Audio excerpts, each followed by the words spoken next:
Hi all. இன்னைக்கு என்ன மெனுன்னு பார்த்தீங்கன்னா தக்காளி குழம்பு கொள்ளுப்பருப்பு சட்னி தாங்க. ஃபஸ்ட்டு தக்காளி குழம்புக்கு தேவையான பொருட்கள் என்னென்னு பார்த்துடலாம். அதுக்கு இங்கே நான் 2 தக்காளி, தேங்காய் 1/4 மூடி, பொட்டுக்கடலை 1 ஸ்பூன், 2 பட்டை, 2 கிராம்பு, 1/2 டீஸ்பூன் சோம்பு, சாம்பார் தூள் 1/2 டீஸ்பூன், மஞ்சள் தூள் 1/4 டீஸ்பூன் போட்டு நல்லா மிக்சியில் ஃபைன் பேஸ்ட்டாக அரைச்சி எடுத்துக்கோங்க. குழம்பு தாளிக்க ஒரு கடாயில் கொஞ்சமாக எண்ணெய் விட்டு வெள்ளுளுத்தம்பருப்பு, கடலைப்பருப்பு, கடுகு போட்டு பொரிய விட்டுக்கோங்க. ஒரு பெரிய வெங்காயம், கருவேப்பிலை போட்டு நல்லா ஃப்ரை பண்ணிக்கோங்க. வெங்காயம் நல்லா பொன்னிறமாக மாறின உடனே அரைச்ச மசாலா விழுத அது கூட ஆட் பண்ணிக்கோங்க.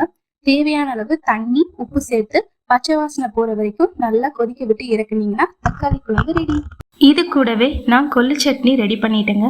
அந்த ரெசிபி வீடியோ நாளைக்கு உங்களுக்கு நான் அப்லோட் பண்ணுறேன். இன்றைக்கி டிஃபனுக்கு இட்லியும் தக்காளி குழம்பும் தாங்க. அதனால் குழம்பு ரெடி ஆகிறதுக்குள்ளே சைடில் இட்லி ஊற்றி வேக வச்சாச்சு. அப்படியே எங்கள் மார்னிங் பிரேக்ஃபாஸ்ட்டும் கம்ப்ளீட் பண்ணிட்டோம். இந்த தக்காளி குழம்பு ரெசிபியை ட்ரை பண்ணி பாருங்கள். ட்ரை பண்ணி பார்த்து எப்படி இருந்துச்சுன்னு கமெண்ட் பண்ணுங்கள். இதே மாதிரி ஒரு நல்ல வீடியோவோட அடுத்து நான் உங்களை சந்திக்கிறேன். டாடா.